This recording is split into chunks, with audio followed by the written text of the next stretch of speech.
Dans cette station d'épuration à l'Escarène, les eaux traitées se versent directement dans le paillon qui coule en contrebas. La station vient d'être réhabilitée avec un système de filtration écologique par des champs de roseaux. Elle en avait bien besoin car elle était à l'origine de pollution régulière. La source de pollution, elle était soulevée par le mauvais fonctionnement, puisque 30% n'était pas bon.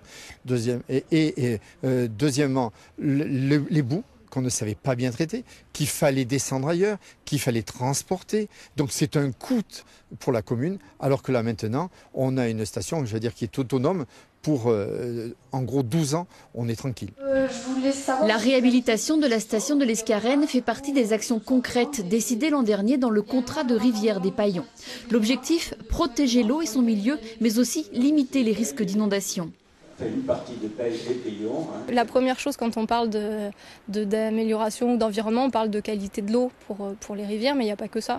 Il y a aussi tout ce qui est environnement, c'est-à-dire d'avoir une rivière qui ressemble pas à une décharge, avoir un lieu agréable à vivre, avoir aussi un lieu qui ne nous fait pas peur.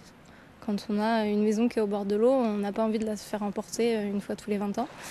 Le Paillon est constitué en fait de 4 rivières, 4 affluents qui se rejoignent au nord de Nice, 4 vallées et une vingtaine de communes touchées qui doivent donc se concerter.